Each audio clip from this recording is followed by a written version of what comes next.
blood pooling slightly on the edge of a split lip, the cold, unforgiving bite of plastic zip ties cutting off circulation to the wrists, biting deep into the skin with every microscopic movement.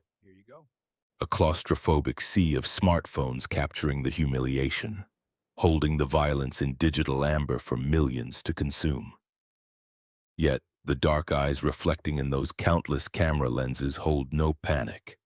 No frantic plea for mercy, only the terrifying glacial calm of a man watching a trap snap shut on his captors. "Ground the plane now!"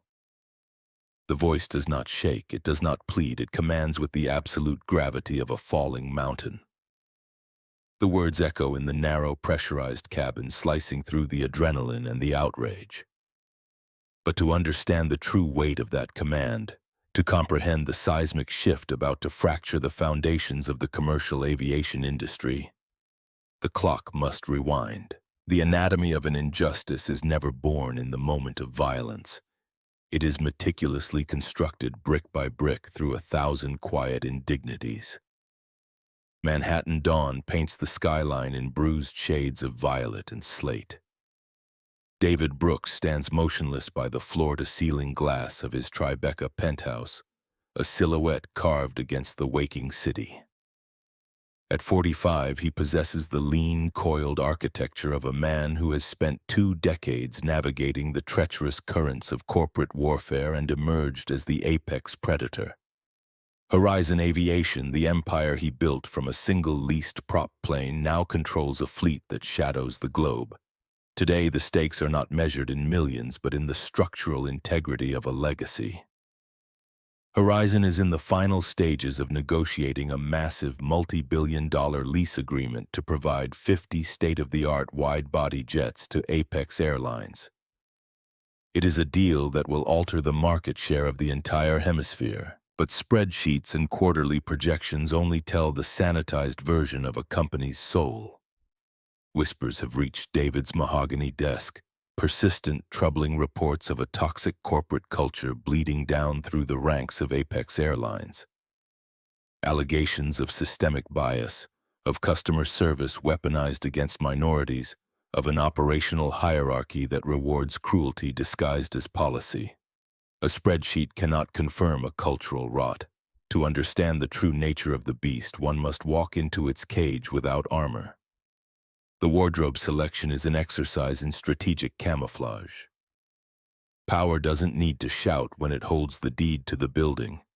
The garment chosen is a navy cashmere sweater by Loro Piana.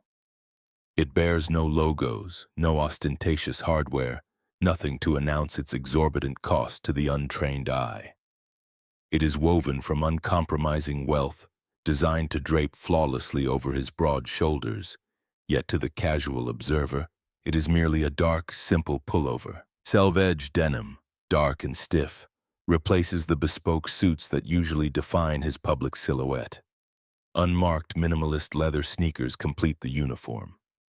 He leaves the platinum Patek Philippe resting on the polished oak of his dresser, opting instead for a blank, unadorned wrist.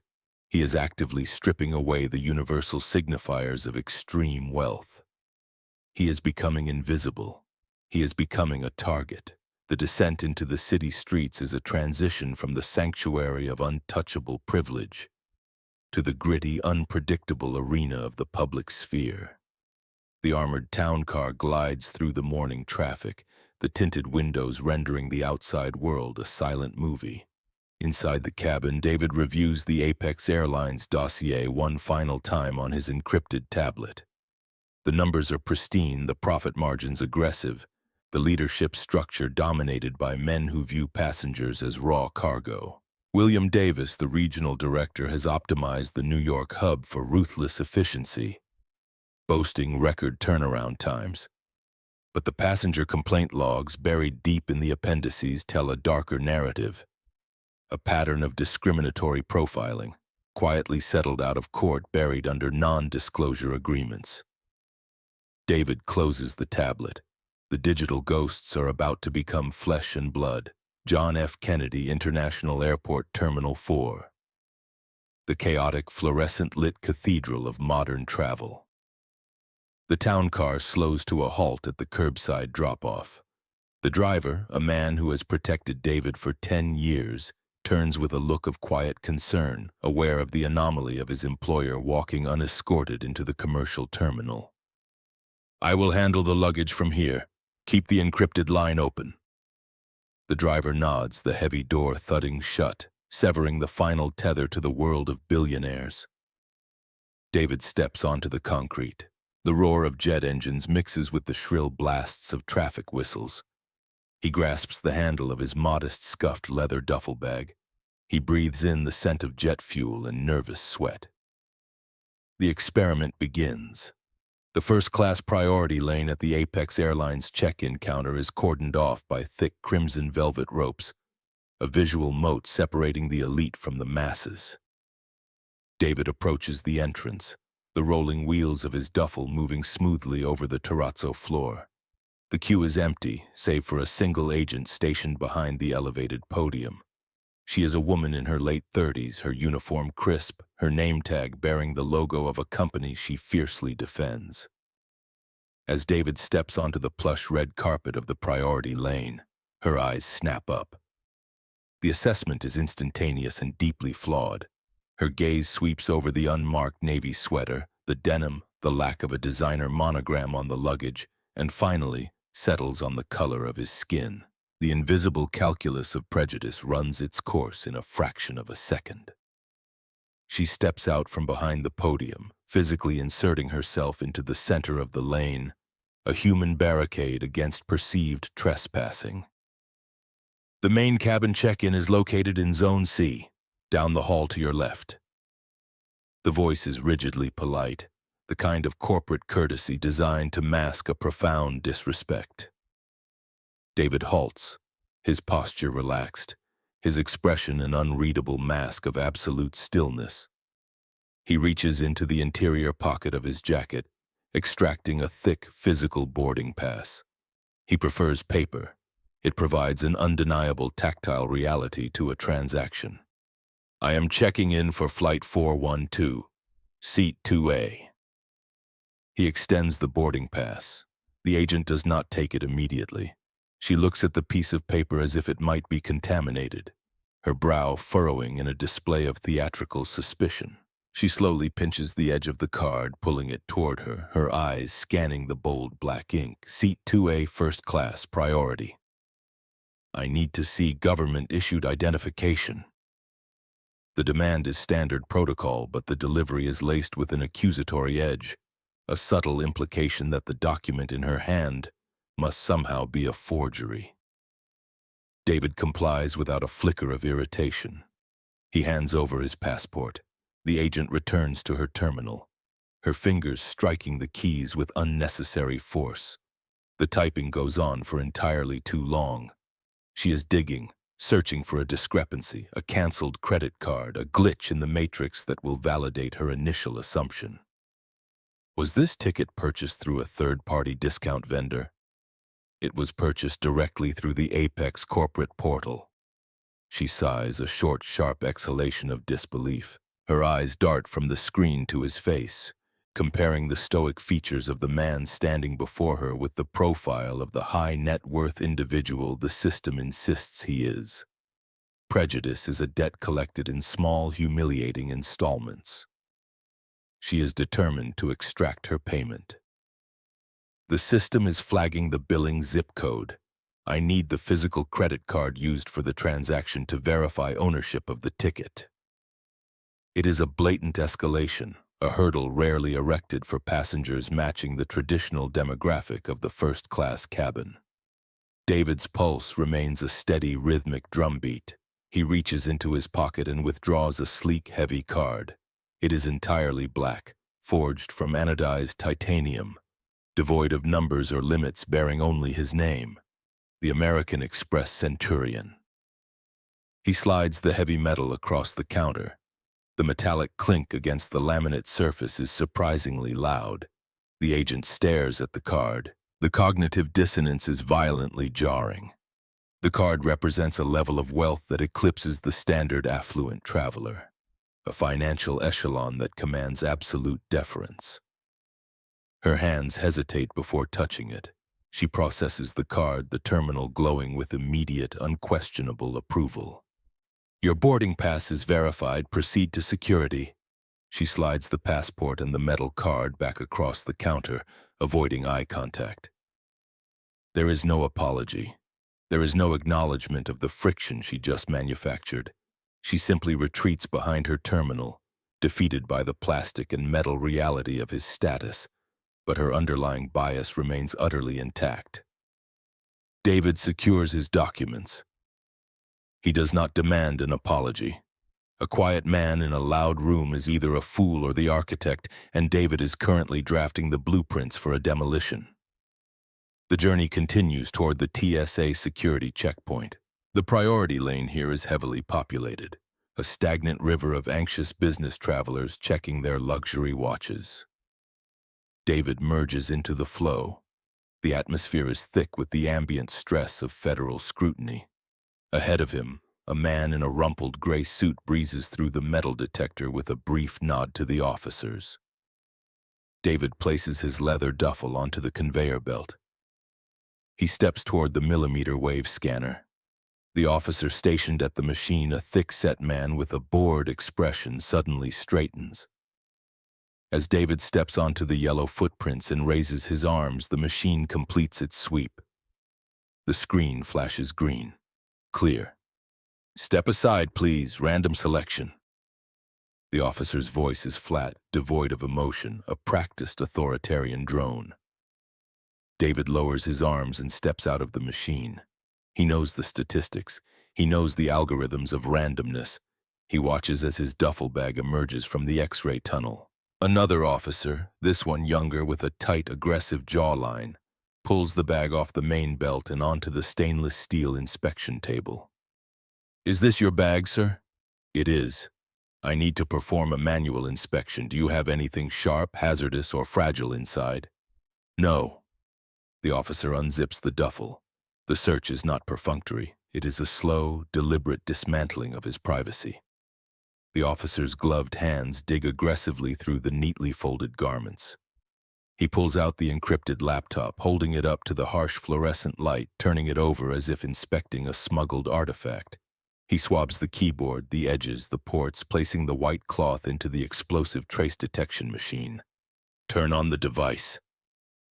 David steps forward, placing his thumb on the biometric scanner. The screen illuminates instantly, displaying a blank, secure login portal.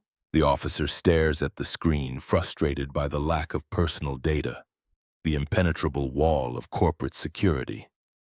He shoves the laptop back into the bag, not bothering to repack the garments he disturbed. I need to conduct a physical pat-down. Stand on the mat, spread your feet. The invasion of personal space begins. The officer's hands are heavy, moving down David's arms, across his chest, down his sides.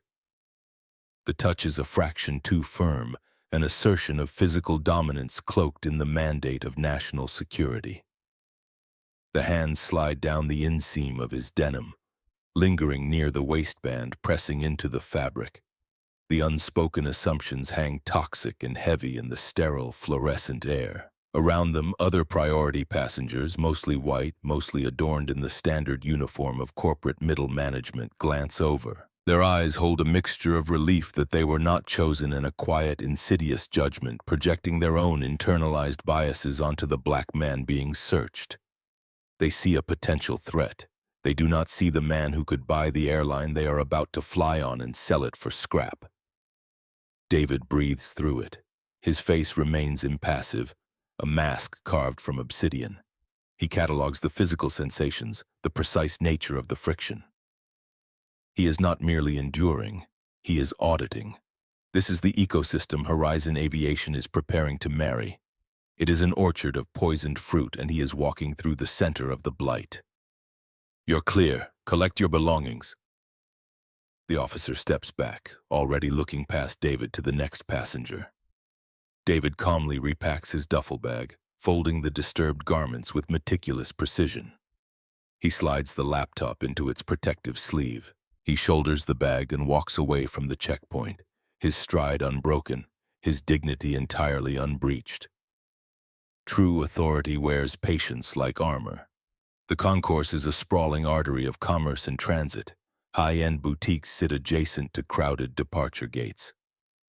David navigates the flow of humanity, his eyes constantly analyzing the environment as he approaches the vicinity of Gate 42.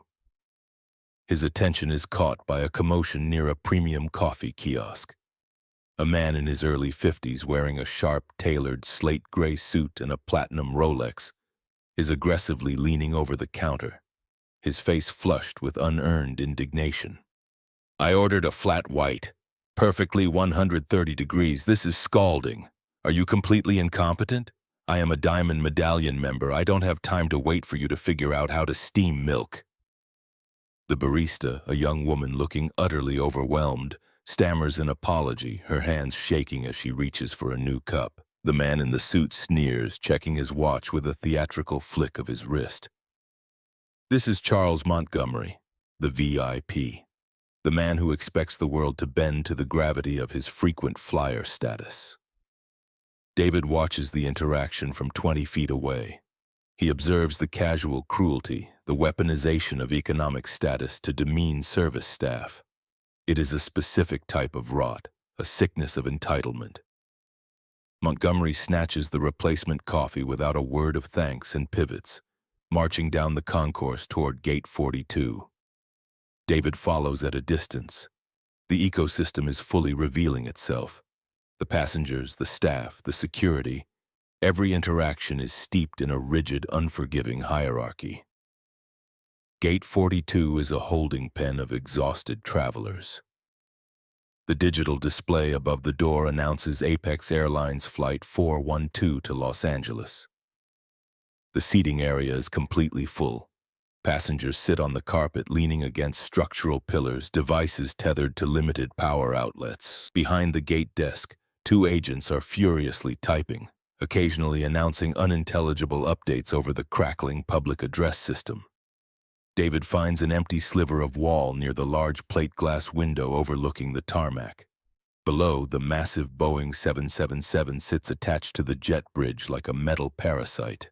The Horizon Aviation logo is subtly stamped near the tail, a microscopic detail invisible to the untrained eye, but glaringly obvious to the man who owns the patent on the engine cowlings. It is his machinery, his asset, currently in the hands of a company that treats its passengers like cattle. The public address system hums to life. "Ladies and gentlemen, Apex Airlines Flight 412 is now ready for boarding. We invite our first-class passengers, Diamond Medallion members, and those needing extra time to approach the priority lane at this time." A collective shuffle echoes through the gate area. Charles Montgomery, holding his perfectly heated flat white, pushes past a family with a stroller, flashing his digital boarding pass as if it were a diplomatic shield. He strides down the priority lane, disappearing into the jet bridge. David pushes off the wall. He adjusts the strap of his duffel bag and approaches the priority lane. The gate agent, a young man looking severely overworked, takes the physical boarding pass. He scans it. The machine beeps a pleasant, confirming tone. "Have a good flight, Mr. Brooks." The first seamless interaction of the morning. David nods and walks past the desk, entering the sloping ribbed tunnel of the jet bridge. The air grows cooler, carrying the distinct metallic scent of aviation. The muffled roar of the auxiliary power unit vibrates through the floorboards. He reaches the end of the tunnel. The heavy aircraft door is pinned open. The first-class cabin is visible, bathed in warm, artificial light, the expansive leather seats inviting and luxurious. Standing perfectly centered in the doorway, blocking the entrance with the rigid posture of a palace guard, is Nancy. She is a flight attendant with the seasoned, hard-edged look of someone who has flown the transcontinental route for 25 years. Her blonde hair is pulled back into an immaculate, shellacked twist. Her uniform is sharply pressed, the wings pinned precisely over her left breast. She is the gatekeeper, the final authority before the cabin door seals. As David steps onto the threshold of the aircraft, Nancy's eyes lock onto him. The visual scan is rapid, surgical, and entirely hostile. She takes in the Loro Piana sweater, the denim, the lack of a suit jacket, the color of his skin. Her jaw tightens. She does not step aside. She physically occupies the center of the aisle, planting her sensible black heels firmly into the carpet. "Excuse me, the main cabin boarding has not commenced. You need to wait in the gate area." Her voice is loud, designed to carry, projecting her authority to the passengers already seated in the cabin. She has instantly, unequivocally categorized him. David stops. He is inches away from her. The height difference forces her to tilt her chin upward, but she refuses to yield an inch of space. The most dangerous predators are the ones who smile while locking the cage. Nancy is not smiling. "I am boarding first class." He keeps his voice modulated, low, entirely devoid of the defensive aggression she expects. He extends the physical boarding pass, the bold lettering clearly displaying Seat 2A. Nancy looks at the boarding pass. She does not take it. She stares at the black ink, her mind desperately trying to reconcile the data with her deeply entrenched worldview. The gears of her prejudice grind against the undeniable reality of the document. She crosses her arms over her chest, forming a physical barrier over her uniform wings. "I need to see the name on that ticket. We have a lot of issues with people trying to sneak into the premium cabin." She finally snatches the heavy paper from his fingers. She holds it up to the cabin light, squinting dramatically. She looks from the name David Brooks to the man standing before her. "This doesn't look right. It is a standard Apex Airlines boarding pass printed at your check-in counter 20 minutes ago. I know what a boarding pass looks like, sir, but I also know who belongs in my cabin." The possessive pronoun hangs in the air. My cabin. She views the space not as a service environment, but as a fiefdom, and she is the absolute monarch. Behind her, Charles Montgomery, already settling into Seat 1A, peers over the top of his financial newspaper, observing the interaction with a look of mild amusement and inherent solidarity with the flight attendant. "Are you suggesting the boarding pass is fraudulent?" David's voice remains a calm, even baseline. He is giving her the rope, watching her eagerly tie the knot. "I'm saying that sometimes the gate agents make mistakes. They upgrade people who aren't supposed to be up here. People who don't understand the etiquette of the premium cabin." She takes a step forward, invading his personal space, trying to force him backward out of the aircraft door. David does not move. He is a monolith of dark cashmere and unyielding will. "I purchased the ticket. I am assigned Seat 2A. I suggest you allow me to board." Nancy's face flushes with anger. The refusal to submit, the quiet, unwavering defiance of her authority strikes a nerve that bypasses all customer service training and taps directly into her core biases. She drops all pretense of procedural concern. "Look, I don't know whose miles you used or what glitch got you that piece of paper, but people like you usually find the main cabin more comfortable anyway. Why don't you just step back onto the bridge while I sort this out with the gate?" People like you.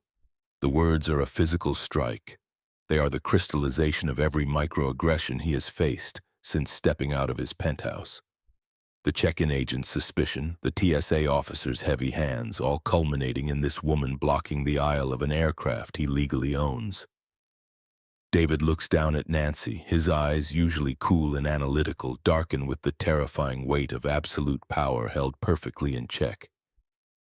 He does not raise his voice, he does not threaten her. He simply delivers the final warning, a quiet premonition of the avalanche she has just triggered. "I am not stepping back, and you are going to regret those words." The ambient temperature inside the Boeing 777 cabin hovers at a precisely climate-controlled 68 degrees, yet the atmosphere immediately surrounding Seat 2A feels entirely suffocating. David lowers himself into the wide, slate-gray leather of the window seat. The upholstery sighs under his weight. He does not recline. He does not immediately reach for the complimentary noise-canceling headphones or the pre-departure beverage menu tucked into the seatback pocket. His posture remains meticulously vertical, the physical embodiment of a fortress preparing for a siege. The boarding process flows around him, a steady, shuffling river of economy passengers moving down the narrow central artery of the aircraft. They drag overstuffed carry-on bags, their faces etched with the universal fatigue of modern transit. As they bottleneck in the first-class aisle, their eyes inevitably drift sideways. The social hierarchy of the cabin is visual and immediate. They look at the expansive legroom, the pristine hot towels resting on ceramic saucers, and then they look at the black man in the unmarked navy sweater sitting quietly in the second row. The micro-expressions flicker across their faces in rapid succession. Surprise, confusion, and in some, a fleeting, deeply conditioned resentment. The architecture of American privilege has trained them to expect a different demographic occupying this specific real estate. David observes their glances in the reflection of the double-paned window. He catalogs the data. The toxicity is not merely a corporate policy handed down from the Apex Airlines boardroom. It is a cultural rot permeating the entire ecosystem, a shared delusion that some bodies naturally belong in spaces of comfort, while others are inherently suspect. The rhythmic thud of a heavy leather briefcase striking the bulkhead breaks the low murmur of the cabin. Charles Montgomery breaches the aircraft door. He is sweating, a thin sheen of moisture catching the harsh fluorescent light above the galley. His breathing is shallow and rapid, the physiological byproduct of sprinting through Terminal 4 after a 3-martini lunch at the flagship lounge. He reeks of expensive gin and unspoken authority. His slate-gray suit is slightly rumpled, the silk tie loosened just enough to signal his irritation to the world. He does not look at the flight attendants. He expects them to part for him like the Red Sea. He clutches a digital boarding pass on his phone, the screen glowing with the platinum insignia of top-tier loyalty status.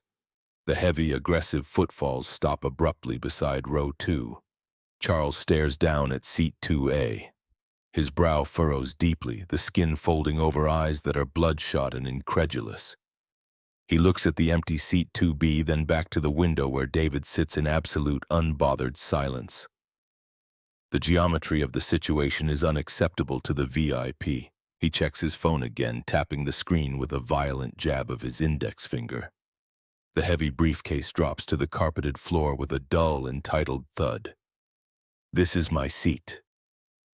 The declaration is not directed at David. It is cast into the air, a royal decree demanding immediate enforcement from the nearest servant. Nancy materializes instantly from the forward galley, her professional smile stretching taut across her jawline. She recognizes the platinum medallion tag swinging from the handle of the discarded briefcase.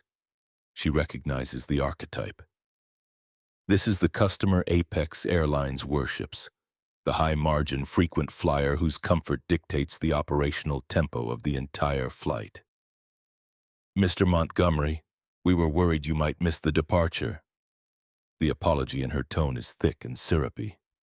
Charles does not acknowledge the greeting. He points a trembling, manicured finger directly at the crown of David's head. "I always sit in 2A. My profile specifically mandates a window seat on the port side. Why is there a standby passenger in my assigned location?" The assumption is immediate and absolute. In Charles's reality, a black man in casual clothing cannot possess legitimate economic claim to the premium cabin.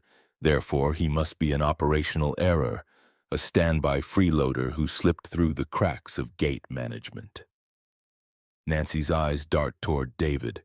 The hostility from their previous encounter on the jet bridge reignites, fueled now by the righteous indignation of a high-value customer. She has her mandate. She steps into the aisle, aligning herself physically and ideologically with the wealthy white man hovering over the row. "Sir, there has been an administrative error with your boarding pass." David slowly turns his head. The movement is deliberate, devoid of any sudden jerks that could be misconstrued as aggression.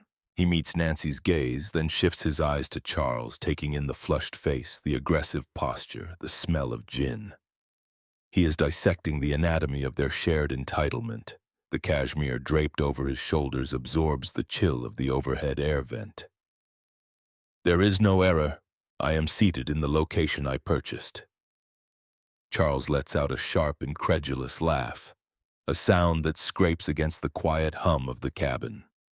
He leans forward, gripping the edge of the overhead bin, bringing his face uncomfortably close to David's personal space. Look at him. Does he look like he belongs here? I am a Diamond member. I generate more revenue for this airline in a month than he will see in a lifetime. Get him out of my seat. The ugliness of the sentiment is laid bare, stripped of any corporate euphemism. The surrounding passengers freeze. In seat 3B, a young man with wire-rimmed glasses and a subtle, high-end camera rig carefully slides his smartphone out of his pocket. His thumb hovers over the record button. The digital witness is awakening. The air in the first-class cabin thickens, heavy with the impending collision of immovable objects. Nancy places a reassuring hand on Charles's sleeve, a physical gesture of solidarity. Her voice drops an octave, adopting the firm, patronizing tone typically reserved for managing unruly children or confused elderly passengers. I need you to gather your belongings and relocate to the main cabin immediately. We will attempt to find an economy seat for you so you do not have to deplane, provided you cooperate. The first escalation, the demand for submission, the explicit instruction to retreat to the back of the aircraft, to accept a diminished status based entirely on the visual assessment of two individuals blinded by their own bias. David's pulse remains a flat, steady line. The biometric sensors of the Patek Philippe left on his dresser in Tribeca would record no spike in heart rate. The power dynamic they believe they are enforcing is a fragile illusion, a paper wall leaning against a hurricane. The dark eyes lock onto Nancy's face. I paid for this seat.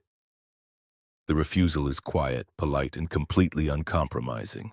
It drops into the tense silence of the cabin like a lead weight. Charles recoils slightly, entirely unaccustomed to the word no existing in his immediate proximity. His face transitions from flush pink to a dangerous, mottled crimson. This is outrageous. I am not flying to Los Angeles next to... I am not dealing with this. Call the purser, call the captain. I want this man removed from the aircraft. The tantrum escalates. Charles is vibrating with rage, the perceived insult to his status overriding any basic social decorum. Nancy's professional facade cracks further. The situation is slipping beyond her immediate control, threatening the on-time departure metric that dictates her monthly bonuses. She views David not as a customer, but as an existential threat to her authority and her livelihood. Sir, you are creating a disturbance. Federal aviation regulations require you to follow crew member instructions. If you do not move to the back of the plane right now, I will consider you a threat to the safety of this flight. The weaponization of federal law.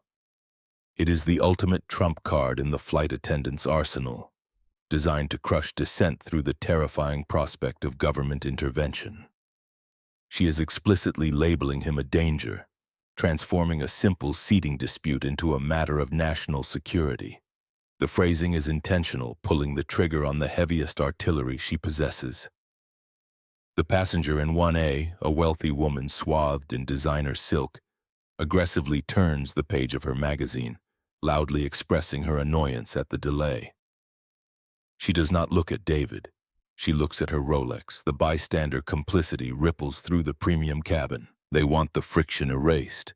They do not care about the injustice. They care about their schedules. In seat 3B, the smartphone screen illuminates. The red recording circle pulses like a digital heartbeat. The lens focuses tightly on the confrontation. David does not break eye contact with the flight attendant. He calculates the legal exposure Apex Airlines is currently accumulating with every syllable she utters. Section 4. Paragraph B of the Horizon Aviation Master Lease Agreement explicitly prohibits the lessee from engaging in discriminatory practices while operating the leased asset. They are currently violating the core terms of a multi-billion-dollar contract over a cup of warm gin and a bruised ego. The broad shoulders shift slightly against the leather. I am not moving. The second refusal. The tension in the fuselage snaps tight like a piano wire. Nancy's breath hitches. She has played her highest card and it has been entirely ignored. The black man in the unmarked sweater has absorbed the threat of federal consequences without a flinch. This is uncharted territory. Panic begins to bleed into her anger. Do not move. Do not say another word. She spins on her sensible heels and marches toward the forward galley. She snatches the red intercom handset from its cradle, punching the numeric code for the flight deck with violent stabbing motions. The heavy reinforced door of the cockpit remains sealed, but the electronic chime echoes ominously through the forward cabin. Charles stands in the aisle, his arms crossed over his chest, a smug, vindictive smirk playing across his lips. He looks down at David. You should have walked away when you had the chance. Now you're going to leave in handcuffs. You people never know when you're beaten. The explicit racial coding, you people. The mask slips entirely. David catalogs the phrase, filing it away in the meticulous vault of his memory. He does not respond to the provocation. Engaging in a verbal sparring match with a drunk, entitled mid-level executive is beneath him. The silence is a far more devastating weapon. It deprives Charles of the conflict he craves, leaving him standing awkwardly in the aisle, his bigotry hanging naked in the silent air. The heavy lock of the cockpit door disengages with a loud mechanical clank. The door swings open. Captain Robert Mitchell steps into the forward galley. He is a man carved from the archaic bedrock of the golden age of aviation. Silver hair perfectly coiffed, a slight pot belly pushing against the crisp white cotton of his uniform shirt, 4 heavy gold stripes adorning the epaulets on his shoulders. He has flown commercial routes for 30 years. He views the aircraft as a sovereign nation and himself as its unquestioned absolute dictator. He does not tolerate delays. He does not tolerate insubordination, and he explicitly trusts the judgment of his veteran flight crews over any passenger grievance. Nancy speaks in a rapid, hushed, frantic whisper, gesturing wildly toward row 2. Mitchell listens, his face setting into a mask of grim, paternalistic authority. He does not ask to see the passenger manifest. He does not request the digital seating chart from his electronic flight bag. He accepts Nancy's narrative entirely. A standby passenger is refusing to yield a premium seat to a Diamond member, creating a security disturbance. The details are irrelevant. The defiance of his crew is the only crime that matters. Mitchell strides out of the galley. His presence commands the immediate attention of the entire cabin. He stops at row 2, standing shoulder to shoulder with Charles Montgomery. He looks down at David. The assessment is identical to Nancy's, filtered through 3 decades of unchecked authority. The gold stripes catch the overhead light. I understand we have a problem here. David looks up at the captain. He sees a man utterly blind to his own imminent destruction. A man who has forgotten that the machinery he commands is owned by forces far larger than his ego. There is no problem, Captain. I am seated in my ticketed location. Mitchell's eyes narrow. He is not accustomed to passengers maintaining eye contact, let alone challenging his premise. He leans forward, resting one heavy hand on the top of the seat in front of David, invading the airspace. I don't care who you think you are or what piece of paper you managed to print out at the kiosk. My crew says you are a problem. That's enough for me. On my aircraft, I am the law. The declaration of absolute sovereignty. It is a phrase Mitchell has likely used 100 times to cow unruly drunks or belligerent tourists into submission. It is the verbal equivalent of a club. The smartphone in row 3B adjusts its focus, capturing the stark contrast between the red-faced, posturing captain and the icy, immovable calm of the black man in the window seat. David's voice remains a masterclass in modulation, quiet enough to force Mitchell to strain slightly to hear it, yet carrying the undeniable weight of granite. "This is not your aircraft, you merely operate it, and you are making a catastrophic mistake." The third refusal. It is not merely a denial of the order, it is a direct assault on Mitchell's entire worldview. The assertion that the captain is merely an operator, a temporary tenant of the machinery, strikes Mitchell like a physical blow. The veins in his thick neck bulge against the tight collar of his uniform. The silver hair seems to bristle. The heavy hand slaps the plastic seat back with a violent crack. "You have 30 seconds to comply and walk your ass to the back of this plane, or I am having you forcibly removed by Port Authority police. The clock starts now." Mitchell turns his wrist, dramatically staring at the face of his oversized aviator watch. The countdown begins.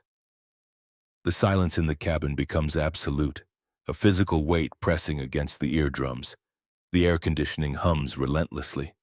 Charles Montgomery shifts his weight from one foot to the other, a bead of sweat tracing the curve of his jaw.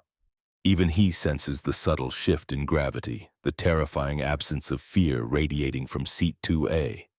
A normal man facing arrest, humiliation, and federal charges would beg, bargain, or retreat. David does none of these things. He simply waits. 20 seconds. The woman in 1A stops pretending to read. She clutches her designer handbag to her chest, her knuckles white. The digital lens in 3B zooms in tighter, capturing the slow, rhythmic blink of David's dark eyes. 10 seconds. Nancy stands frozen in the galley, her hand covering her mouth. The adrenaline high of wielding power is rapidly decaying into a cold, creeping dread. The man is not breaking. 5 seconds. Mitchell drops his arm. He glares at David, his face a mask of furious disbelief. The passenger has called his bluff, forcing him to execute the nuclear option. The captain turns his head toward the open aircraft door leading to the jet bridge. The roar echoes down the tunnel. "We need immediate assistance at the forward boarding door. Unruly passenger, send the unit." The die is cast. The point of no return is crossed. The machinery of state violence is summoned to resolve a customer service dispute generated by racial bias. David closes his eyes for a fraction of a second, mourning the inevitable, ugly destruction of the human beings standing before him. They have chosen their path. Heavy, synchronized footfalls echo from the jet bridge. The sound is distinct from the shuffling steps of passengers. It is the rhythmic, purposeful march of tactical boots on hollow metal. 2 officers from the Port Authority Police Department breach the aircraft. They are large men, their duty belts heavy with the implements of coercion. Batons, radios, heavy steel handcuffs, and bundles of thick black plastic zip ties. The lead officer, a man whose name tag reads Miller, has a shaved head and a thick, aggressive jawline. His eyes scan the cabin, seeking the threat. Captain Mitchell points a rigid finger at seat 2A.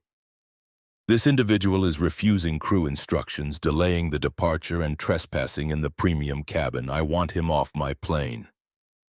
Miller does not hesitate. He does not ask for David's side of the story. He does not request identification or verify the boarding pass. The captain's word is gospel. The black man in the seat is the designated hostile. Miller unclips the heavy radio from his shoulder strap. The static crackles. "Dispatch Unit 4. We are executing an extraction on Flight 412. Suspect is non-compliant." Miller pushes past Charles, his tactical vest brushing against the expensive suit. He stands directly over David, his massive frame blocking the overhead light, casting seat 2A in deep shadow. The second officer takes a position behind Miller, hand resting casually on the butt of his baton. "Sir, you need to come with us right now. Stand up." The command is a bark. Devoid of any de-escalation tactics, it is an order designed to provoke compliance through the immediate threat of overwhelming physical force. David opens his eyes. He looks at Miller. He recognizes the hyper-adrenalized state of the officer, the dangerous eagerness to deploy violence. Any sudden movement will be interpreted as a threat. Any raised voice will be classified as resisting arrest. The cashmere shifts as he speaks with slow, deliberate clarity. I am not resisting. I will stand up. I will walk out. David places his hands flat on the armrests. He begins to rise slowly, ensuring his movements are entirely predictable. He is offering complete, peaceful cooperation. He is attempting to de-escalate the volatile chemistry of the cabin. Miller's training, or his deeply ingrained prejudices, overrides the visual evidence of compliance. In Miller's mind, the suspect is large, black, and has already defied the captain. The slow movement is interpreted not as cooperation, but as the coil of a spring preparing to strike. The heavy gloved hands lash out. Miller grabs David's left wrist with crushing force. The sudden, violent, kinetic impact shatters the tense quiet of the cabin. David is yanked violently forward, half pulled out of the deep leather seat. Stop resisting! Put your hands behind your back! The command is a contradictory absurdity. David is not resisting, yet the officer is simultaneously pulling him forward and screaming at him to pull back. It is the classic paradox of police escalation, creating the very resistance it claims to subdue. David's balance is compromised. The narrow aisle provides no leverage. The second officer lunges forward, grabbing David's right shoulder, driving a heavy thumb into the sensitive pressure point beneath the collarbone. A sharp, involuntary intake of breath hisses through David's teeth. The pain is sudden, electric, and blinding. The sheer physical indignity of the assault threatens to breach the dam of his stoicism. The officers pivot abruptly, utilizing their combined mass to violently spin David around in the cramped space between rows 1 and 2. The maneuver is chaotic. Lacking the precision of a controlled restraint, David's torso is wrenched sideways. The sickening sound of impact echoes through the first-class cabin. David's head violently strikes the hard, unyielding composite plastic of the aisle armrest of seat 1C. The collision is blunt and heavy. A brilliant flash of white light explodes behind his retinas. The disorientation is immediate, a wave of vertigo washing over him as the officers continue to drag his arms backward. The metallic click of steel handcuffs is absent. Miller opts for the tactical restraints, anticipating a struggle that does not exist. The thick, black plastic zip ties are whipped around David's wrists. The plastic teeth bite deep. Miller pulls the tail of the zip tie with maximum aggressive force. The heavy plastic cuts instantly into the flesh of David's wrists, instantly restricting the arterial blood flow. The pain shifts from the dull ache of the shoulder to a sharp, burning agony radiating up his forearms. His hands immediately begin to tingle, the nerves screaming in protest against the severe compression. A collective gasp ripples through the premium cabin. The woman in 1A drops her magazine, her hands flying to her mouth in genuine horror. Even Charles Montgomery steps back, the reality of the violence suddenly far more visceral and disturbing than his petty demand for a seat. He wanted the man gone. He did not anticipate a brutal, bloody assault occurring inches from his Italian leather shoes. In seat 3B, the smartphone remains steady. The tech blogger's hands do not shake. The framing is perfect. The digital sensor captures every brutal detail, encoding the trauma into a file that will soon ignite a firestorm. David is forced downward, his knees buckling under the combined weight of the two officers pressing against his spine. The carpet is rough against his cheek. He tastes it. The distinct, unmistakable metallic tang of copper floods his mouth. The impact with the armrest split his lower lip against his teeth. A warm, thick trickle of blood escapes the corner of his mouth, pooling slightly on the edge of his jaw, a stark, violent crimson against his dark skin. The physical damage is minor, but the symbolic violation is absolute. The CEO of a multi-billion-dollar empire is pinned to the floor of a commercial airliner, bleeding, restrained like a violent felon stripped of all autonomy. This is the abyss. This is the moment where anger typically consumes reason, where the victim thrashes against the injustice, providing the oppressors with the exact justification they crave. David does not thrash. He does not scream obscenities. He controls his breathing, drawing oxygen into his lungs through his nose, refusing to let the blood in his mouth choke him. He channels the searing pain in his wrists, the throbbing agony in his skull, converting the trauma into a cold, diamond-hard focus. He is no longer just a passenger. He is the wrath of God, currently gathering data. Get him up! Drag him out! Miller is panting, the adrenaline still surging through his massive frame. He grabs the thick plastic bridge of the zip ties connecting David's wrists, using it as a handle. The mechanical leverage is agonizing. The plastic cuts deeper, breaking the skin. They haul David to his feet. His legs are unsteady, the vertigo from the head strike still lingering. The officers do not wait for him to find his balance. They begin to drag him backward down the aisle, toward the open aircraft door. The walk of shame becomes a procession of violence. David's Loro Piana sweater is bunched and twisted around his neck. His sneakers scuff against the carpet as he is forcibly pulled backward. Over 100 pairs of eyes watch from the economy cabin. The curtain dividing the classes is wide open. A sea of glowing rectangles, smartphones held aloft in trembling hands, illuminates the dim aisle. The red recording lights blink in unison, a digital jury documenting every second of the atrocity. Nobody moves. Nobody speaks. The bystander effect is absolute, paralyzing the crowd in a mixture of terror and morbid fascination. They are watching a lynching sanitized by corporate policy and tactical uniforms. As the officers drag him past the forward galley, David's feet find purchase on the metal threshold of the aircraft door. He forces his legs to lock, arresting the backward momentum for a fraction of a second. The sudden stop jerks the officers, throwing them momentarily off balance. David twists his neck, fighting against the suffocating grip on his collar. He ignores the burning agony in his wrists. He ignores the blood dripping from his chin onto the pristine white collar of his undershirt. He seeks out Captain Robert Mitchell, who is standing safely behind the galley counter, watching the violent extraction with a look of grim satisfaction. The captain believes he has won. He believes order has been restored to his metal kingdom. The dark eyes lock onto the silver-haired pilot. The gaze is so intense, so completely devoid of the fear Mitchell expects to see, that the captain involuntarily takes a half-step backward. The split lip parts. The voice is ragged, laced with blood, but the volume is perfect, carrying over the heavy breathing of the officers and the hum of the auxiliary power. It is not a threat.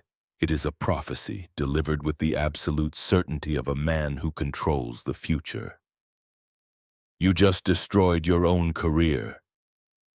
The officers heave violently on the restraints, breaking David's footing. He is yanked violently backward, stumbling across the gap and onto the ribbed rubber flooring of the jet bridge. The harsh, fluorescent lights of the terminal tunnel blind him momentarily. The heavy aircraft door swings shut with a massive pneumatic hiss, severing the cabin from the outside world, sealing the perpetrators inside the crime scene. The lock engages with a heavy clank. The violence inside the cabin has ended, but the shockwave is already radiating outward. In seat 3B, the tech blogger ends the recording. His thumb hovers over the upload icon. The file is pristine, brutal, and undeniable. He taps the screen. The progress bar begins its steady march across the glass. Data packets surge through the cellular network, carrying the undeniable proof of systemic failure into the digital ether. On the jet bridge, the air is cold and stagnant. David is slammed against the corrugated metal wall of the tunnel. Miller presses a heavy forearm against David's throat, pinning him in place. You do not speak unless spoken to. You do not move unless ordered. You are under arrest for assault, trespassing, and interfering with a flight crew. Miller recites the litany of fabricated charges, building the narrative that will justify the blood on the suspect's face and the extreme tightness of the restraints. The second officer is already keying his radio, requesting a transport vehicle to the tarmac level. They intend to remove him through the back stairs, avoiding the public spectacle of the terminal concourse. They want the problem buried in a concrete holding cell before the lawyers can be mobilized. David leans his head back against the cold metal wall. The throbbing in his skull is severe. The blood continues to trickle down his chin. He tests the tension of the zip ties. They are expertly applied, utterly unyielding. Any struggle will only deepen the lacerations. He calculates the timeline. The aircraft door is closed. The pilots are initiating the pre-flight checklist. The massive Rolls-Royce engines hanging beneath the wings are spinning up, preparing to burn thousands of gallons of aviation fuel to push the stolen asset into the sky. Apex Airlines believes they have excised the tumor. They are preparing to fly away from the consequences. The cold metal of the tunnel wall leaches the heat from his bruised shoulders. The physical humiliation is complete. He is a prisoner, bleeding in a forgotten corridor, guarded by men who view him as an animal. It is the exact scenario designed to break a man's spirit, to force him to accept the arbitrary dictates of a racist system. The dark eyes focus on a rivet in the wall opposite him. The stoicism holds. The pain is merely a data point and variable in the complex equation he is currently solving. The trap has snapped shut, but they have locked themselves inside with the predator. David takes a deep, ragged breath. He swallows the blood in his mouth. The time for quiet observation has expired. The time for the avalanche has arrived. The corrugated steel of the jet bridge wall radiates a deep industrial chill, biting through the fine cashmere of the sweater. Down in this liminal space between the terminal and the aircraft, the air smells of oxidized metal and stale floor wax. Sequan Miller presses his forearm harder against the suspect's clavicle, a physical punctuation mark on the arrest. The heavy plastic zip ties bite with agonizing precision into the inflamed flesh of the wrists, sending hot electric pulses of nerve pain up the forearms. The physical machinery of compliance has been fully deployed, yet the psychological submission Miller expects remains entirely absent. The dark eyes looking back at him do not hold the frantic, scanning panic of a trapped animal. They hold the terrifying, infinite patience of an apex predator waiting for the prey to exhaust itself. Blood continues its slow, gravitational trek from the split lip, pooling in the shallow groove of the chin before dropping onto the ruined white collar. The metallic taste is a stark reminder of the violence just endured. I require my legally mandated phone call. I am requesting emergency medical dispatch and my legal counsel before you initiate transport down those stairs. The voice does not waver. It is devoid of the high-pitched adrenaline squeal common to the newly arrested. It carries the resonant, practiced cadence of a boardroom executioner. Miller scoffs, a wet, dismissive sound echoing in the narrow tunnel. He adjusts his tactical belt, shifting his weight to maintain dominance. You don't get to dictate procedure, pal. You get a call when you're processed at the precinct. Now shut up and walk. The second officer, standing slightly behind Miller, shifts uncomfortably. He lacks the blind, aggressive certainty of his partner. He watches the blood drip. He registers the absolute lack of physical resistance and the eerie, crystalline focus of the suspect. The second officer has spent enough time around the wealthy and the powerful in the VIP terminals to recognize the subtle, invisible aura of untouchability. The Loro Piana fabric, the perfect posture despite the brutal restraint, the flawless articulation. A seed of institutional terror takes root in his gut. New York State Criminal Procedure Law, Section 140.20. You have struck me in the head, causing bleeding and potential trauma. Denying immediate medical consultation and legal representation in the presence of physical injury while holding me in an unsecured transit corridor constitutes a deliberate deprivation of civil rights. Hand me a phone. Now. The citation of the Penal Code is not a desperate plea. It is a meticulously aimed scalpel. The second officer's hand instinctively drops away from his baton. The certainty in the suspect's voice shatters the thin veneer of routine police work. They have not arrested a belligerent standby passenger. They have handcuffed a liability. The second officer reaches into his uniform pocket, extracting a generic department-issued smartphone. He steps around Miller, ignoring the sharp glare of his partner. He holds the device up, his thumb hovering over the keypad. What's the number? The digits provided are not a local New York area code. They bypass standard legal switchboards and route directly into the encrypted geopolitical heart of Washington, D.C. The phone rings twice, the connection clicks open. The voice on the other end is sharp, accustomed to fielding crises that move global markets. David leans slightly toward the speaker. He ignores the throbbing in his skull. This is Brooks. I am currently detained in the jet bridge of Apex Flight 412 at JFK. I have been physically assaulted by Port Authority personnel at the explicit direction of the aircraft's captain. I am bleeding. My wrists are bound.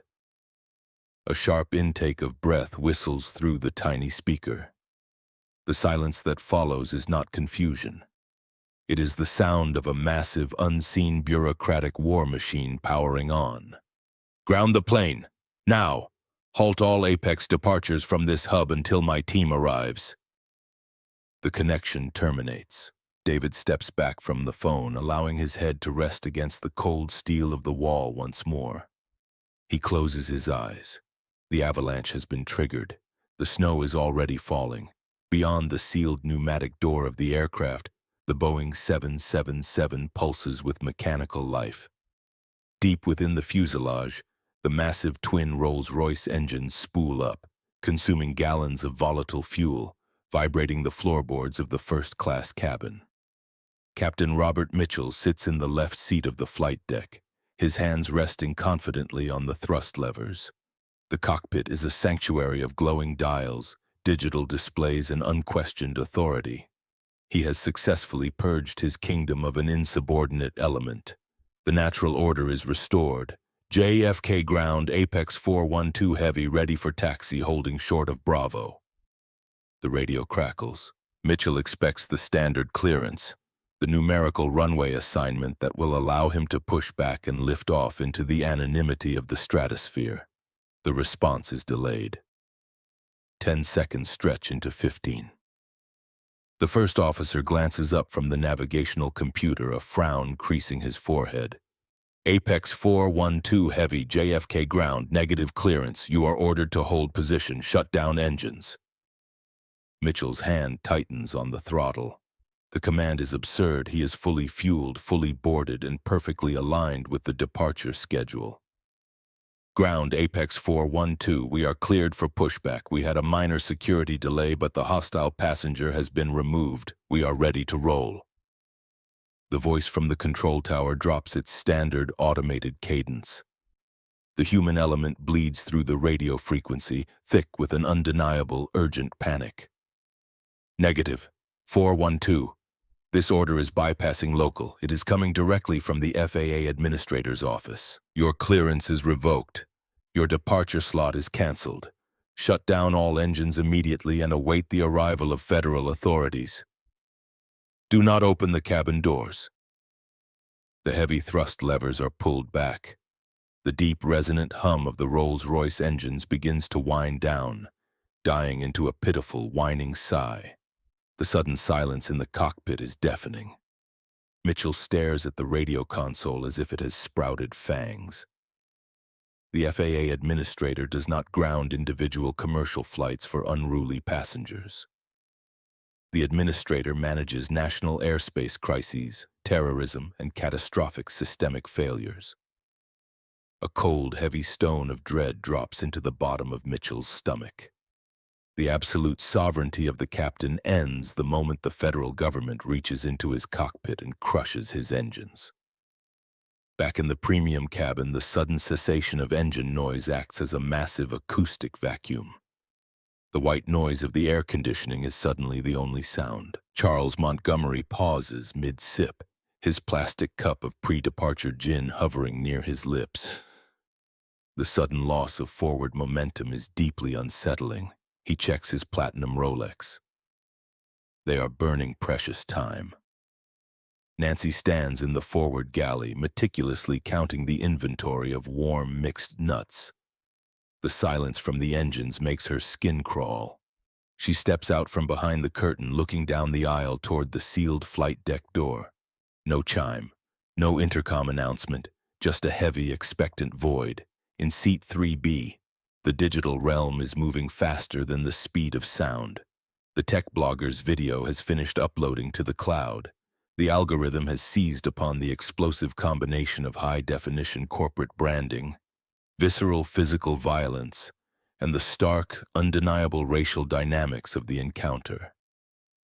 The first 100 views cascade into 1,000 within 60 seconds.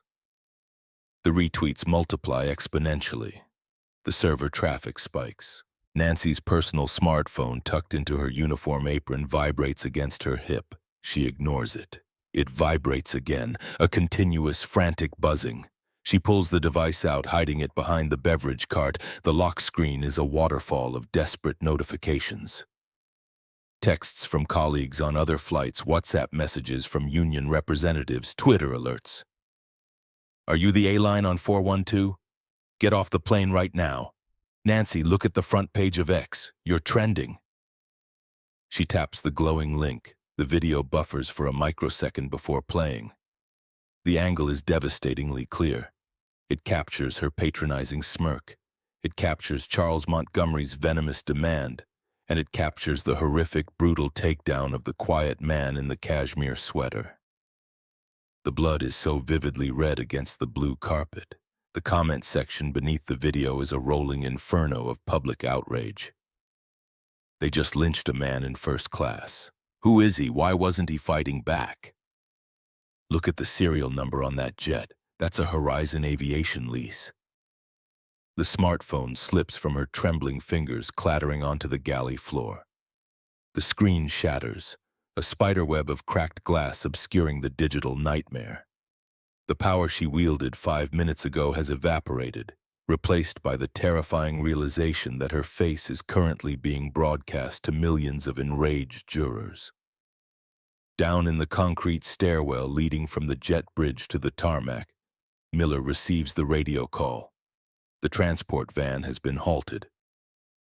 Port Authority Command is screaming over the encrypted frequency, demanding a total freeze on all movement. The air in the stairwell is stagnant, smelling of jet exhaust and damp concrete. David stands on the landing, his bleeding wrists held awkwardly before him. He hears the screech of heavy tires on the tarmac below. It is not the rattling diesel engine of a police transport van. It is the synchronized, aggressive braking of 4 black Chevrolet Suburbans. The doors fly open before the vehicles fully stop. The cavalry does not wear badges. They wear bespoke tailoring and carry the ruthless, surgical precision of corporate litigation. A phalanx of lawyers, accompanied by a high-ranking NYPD deputy commissioner and a grim-faced FBI special agent, storms up the metal stairs. Their footfalls echo like a drumline of doom. The lead attorney, a woman whose billable hour exceeds Miller's monthly salary, reaches the landing. Her eyes lock onto the zip ties cutting into her client's flesh, the blood staining his chin. The fury radiating from her is absolute, cold, and devastating. She turns to the NYPD deputy commissioner. She does not shout. She simply points. Remove those restraints immediately and take the badge numbers of these 2 individuals for the federal civil rights indictment. Miller attempts to step forward, attempting to assert his crumbling jurisdictional authority. Ma'am, this is a secure, sterile area. This suspect is under arrest for...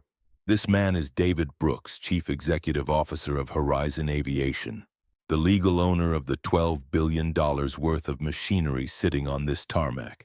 He is a primary contractor for the Department of Defense. You have not arrested a suspect. You have kidnapped a titan and you have tortured him on camera. The words strike Miller with physical force. The aggressive jawline goes slack. The color drains entirely from his face. leaving a sickly pale sheen of pure terror. The architecture of his bigotry has just collapsed onto his own head. He looks at the quiet man in the ruined sweater. The absence of fear in the suspect's eyes finally makes sense. You do not fear the trap when you own the hunting ground. Heavy steel shears slice through the thick plastic of the zip ties. The snap is loud. The release of pressure is instantaneous, accompanied by a rush of burning agony as blood violently floods back into David's numbed hands. He does not flinch. He rubs his lacerated wrists slowly, feeling the deep indentations left by the plastic teeth. A junior associate steps forward, holding a pristine, tailored suit jacket. It is a charcoal gray Tom Ford, the fabric woven from armor and authority. He drapes it over David's shoulders, instantly covering the blood-stained collar, transforming the battered victim back into the sovereign. Another associate offers a sterile white handkerchief. David takes it, wiping the congealing blood from his lip and chin with meticulous, deliberate strokes. The physical recovery is rapid. The psychological shift is seismic. We have the federal injunction, Mr. Brooks. The flight is grounded. The Apex Board of Directors is convening an emergency session as we speak. We own the narrative. David drops the bloody handkerchief onto the concrete floor. He adjusts the lapels of the charcoal jacket. He looks up the stairs toward the sealed door of the jet bridge leading back into the belly of the beast. The narrative is secondary. I want the immediate, unconditional surrender of the crew. Open the door. The procession moves upward. The FBI agent flashes a master override keycard at the secure reader. The heavy pneumatic lock disengages. The door swings open. Inside the first-class cabin, the atmosphere is a cocktail of suffocating tension and bewildered impatience. Charles Montgomery is furiously tapping his watch, muttering dark threats about suing the airline for lost revenue. The woman in 1A is fanning herself with an emergency exit placard. The heavy thud of the cabin door opening draws every eye forward. They expect a maintenance crew. They expect a gate agent offering paltry meal vouchers. They do not expect the resurrection. David Brooks steps across the threshold. He is no longer the quiet, unassuming target in a casual sweater. He is cloaked in bespoke charcoal armor, his posture radiating a terrifying absolute dominance. The faint smear of blood remaining near his lip only serves to underscore the violence he survived and the vengeance he now brings. Behind him, the FBI agent and the NYPD commissioner flank the entrance, their presence transforming the cabin from a commercial space into a federal crime scene. A collective gasp sucks the remaining oxygen from the room.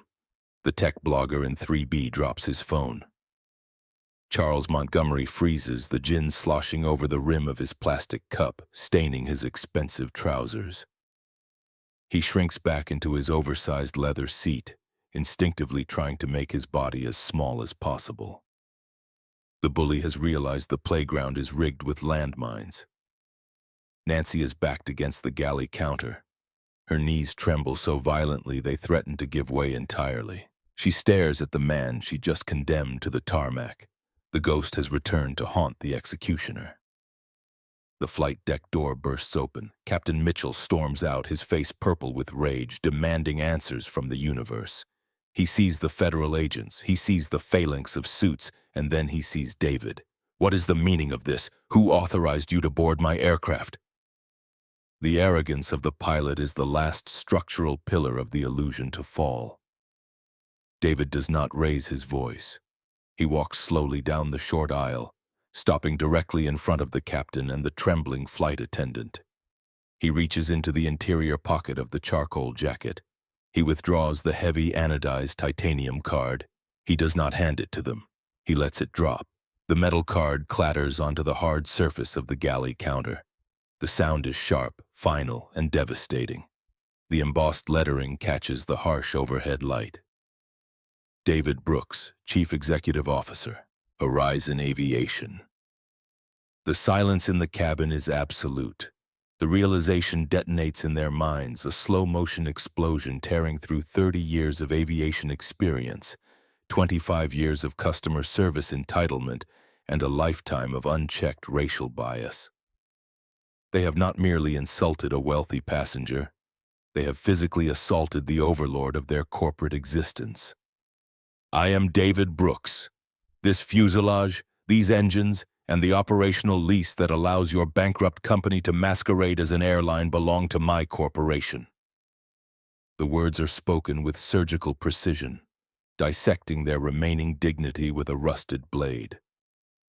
True power does not demand respect. It merely reveals the terrifying consequences of disrespect. Your authority on this vessel is hereby revoked. Your employment with Apex Airlines is terminated. You will be escorted from my property immediately. Mitchell's mouth opens, but the vocal cords are paralyzed. The 4 gold stripes on his shoulders suddenly look like the tinsel of a cheap costume. Nancy lets out a low, whimpering sob, finally collapsing against the aluminum beverage cart. The FBI special agent steps forward. He does not offer polite instructions to relocate. He does not ask for compliance. He unclips the heavy steel handcuffs from his belt.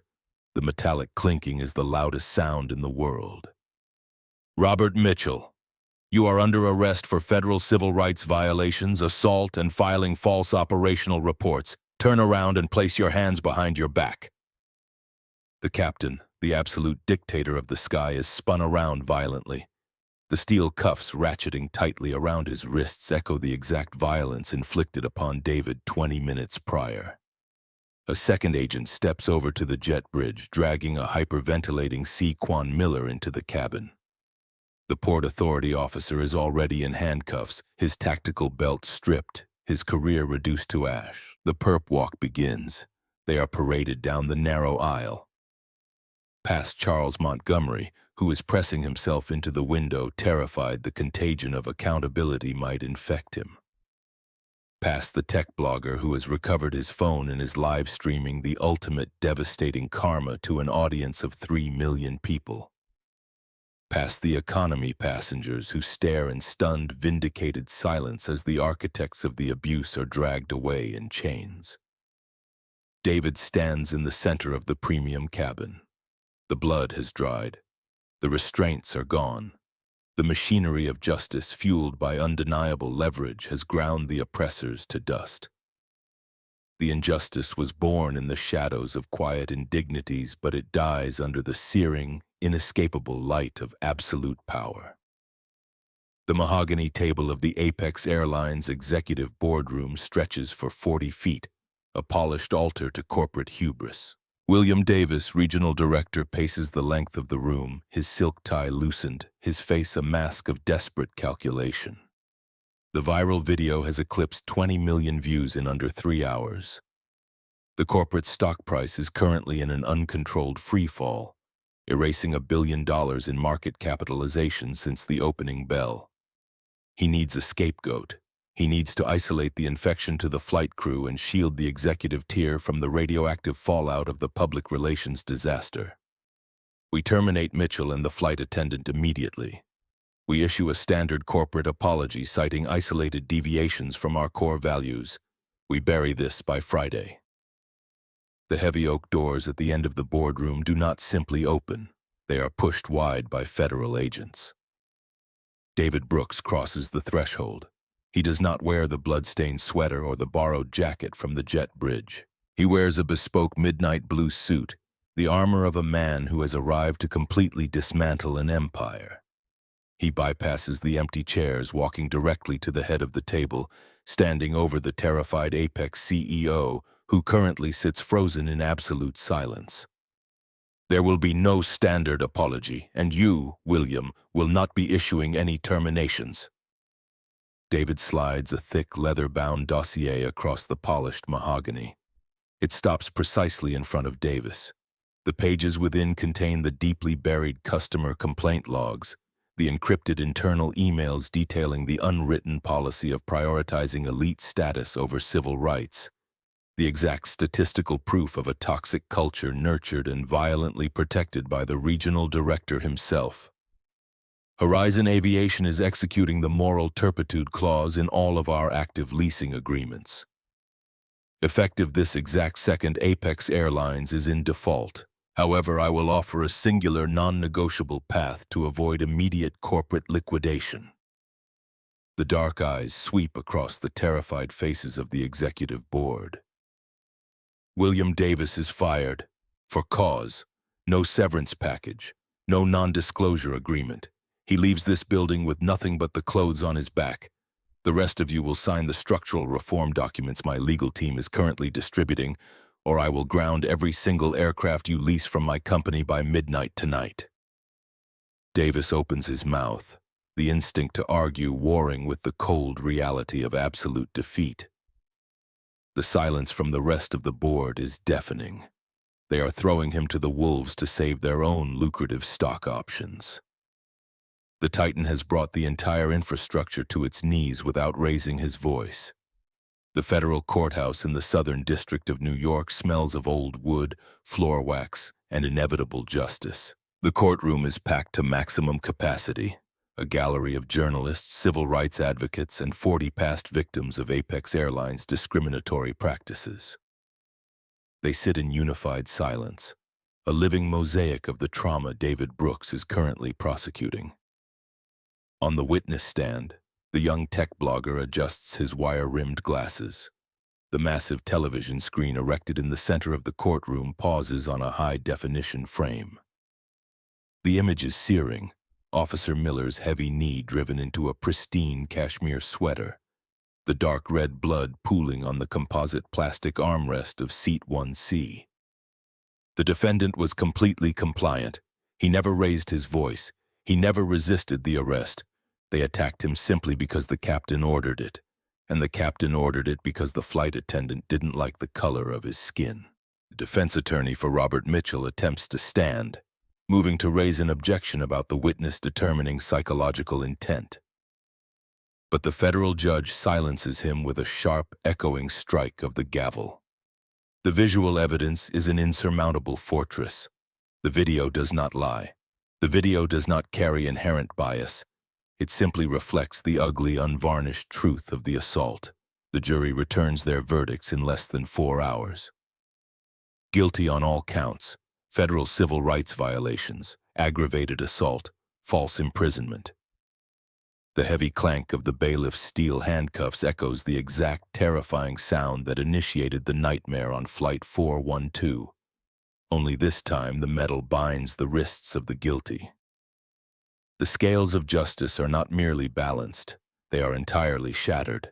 The consequences ripple outward, destroying the architectures of privilege that insulated the perpetrators for decades.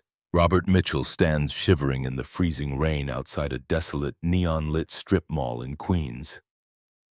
He wears a faded nylon windbreaker, the 4 gold stripes of his captain's uniform a distant, painful memory. The Federal Aviation Administration permanently revoked his commercial pilot's license within a week of the verdict. His corporate pension was entirely seized in the massive civil settlement. He leans against a dented high-mileage sedan waiting for a rideshare alert on his cracked smartphone. The screen illuminates. A passenger has accepted the ride, but a microsecond later the notification vanishes. Cancelled. The passenger recognized the profile picture, the face of the racist pilot forever immortalized in digital infamy. He is permanently exiled from the sky, condemned to navigate the flooded gutters, universally despised by the public he once viewed with such arrogant disdain. Miles away, under the harsh fluorescent lights of a highway gas station, Nancy drags a filthy cotton mop across a cracked tile floor. Bankruptcy consumed her suburban home, her life savings completely erased by defense attorneys and civil damages. She wears a generic blue smock, her name crudely written in permanent marker on a peeling piece of masking tape. A customer walks past, tossing a crumpled paper towel onto the freshly mopped floor without offering a single glance in her direction. She grips the splintered wooden handle of the mop, the bitter realization settling deep into the marrow of her bones. The absolute power she wielded in the first-class cabin was an illusion, a temporary uniform she utilized to mask her own profound, suffocating insignificance. Now the uniform is gone and she is entirely invisible to the world. Officer Miller sits on a thin mattress in an 8x10 concrete cell at a maximum security federal penitentiary in Pennsylvania. 3 years. No possibility of early parole. The heavy steel door slides shut with a deafening clang, locking him inside a cage where a tin badge holds absolutely no authority, and where the general population has all seen the viral footage of him brutalizing a compliant, bleeding man. Charles Montgomery sits alone in the echoing foyer of a sprawling, empty mansion in Connecticut. The expensive gin in his crystal tumbler is warm and tasteless. The viral video of his entitled racist demand for the window seat triggered a massive corporate boycott of his global investment firm. Institutional shareholders panicked, liquidating their positions. The board of directors ousted him within 48 hours of the incident. His wife, deeply humiliated by the relentless tabloid coverage and the social ostracization, filed for divorce, taking half of his remaining rapidly depreciating assets. He stares blindly at the blank television screen mounted on the wall, trapped in a silent prison of isolation built entirely by his own unfettered arrogance. The ashes of the old regime fertilize the rapid growth of a new era. The Brooks Protocol is signed into federal law 6 months later. It is a sweeping, uncompromising legislative mandate that fundamentally alters the DNA of commercial travel in the United States. Every gate agent, flight attendant, and pilot undergoes mandatory rigorous bias identification training. Every airport security officer is now equipped with a federally monitored body camera, the footage uploaded directly to independent oversight servers. The Apex Airlines Customer Service Division is completely restructured from the ground up, featuring a direct, real-time reporting application for discriminatory practices. Within a year, the Department of Transportation releases a landmark statistical report. Civil rights complaints across the entire commercial aviation sector have plummeted by an unprecedented 84%. The system has not merely been corrected, it has been violently torn down and rebuilt with human dignity integrated into its foundational code. 2 years pass. The international terminal at JFK buzzes with the familiar chaotic kinetic energy of global transit. David Brooks stands near the plate glass window of Gate 42. His cashmere sweater has been swapped for a tailored yet deliberately understated charcoal blazer. The rolling leather duffel bag remains exactly the same. The environment surrounding him, however, is radically different. The gate agents do not scowl. They stand incredibly straight, offering warm, deeply respectful greetings to every passenger crossing the threshold. The priority boarding lane is orderly, entirely devoid of the aggressive, pushing entitlement that once poisoned the air of the concourse. David steps onto the ribbed rubber of the jet bridge. He reaches the open threshold of the Boeing 777. A new flight attendant, a young woman with a bright, genuine smile, examines his physical boarding pass. "Welcome back, Mr. Brooks. Seat 2A is perfectly prepared for you." He walks into the premium cabin. The slate gray leather is familiar, holding no residual ghosts of the violence that once stained the carpet. He is about to stow his duffel bag in the overhead bin when a subtle, anxious movement catches his peripheral vision. Standing near the heavy curtain dividing first class from the main cabin is a young black teenager. He wears a faded, oversized athletic hoodie, clutching a frayed nylon backpack tightly to his chest. He looks absolutely terrified. He is glancing nervously at his economy boarding pass, then at the wealthy, polished passengers settling into their expansive, luxurious seats. The historical legacy of exclusion still whispers loudly in the boy's mind, making him feel like a trespassing intruder in a space he legally occupies. David stops in the center of the aisle. He recognizes the hypervigilance instantly. He sees the defensive posture of a young man bracing himself for inevitable rejection. He remembers the cold steel of the jet bridge wall, the metallic taste of copper blood, the suffocating, crushing weight of being judged purely by optics. He turns away from the window seat. David walks down the aisle, approaching the teenager. He does not offer pity. He offers elevation. "Are you heading to Los Angeles this morning?" The boy nods quickly, his eyes wide with apprehension. "Yes, sir. I got a full scholarship for an aerospace engineering program at the university. It's my first time on an airplane." David reaches into the interior pocket of his charcoal blazer, extracting the heavy, physical first-class boarding pass. He holds it out. "I prefer the view from the back of the aircraft. It reminds me exactly where I came from, and exactly what we are all still fighting for."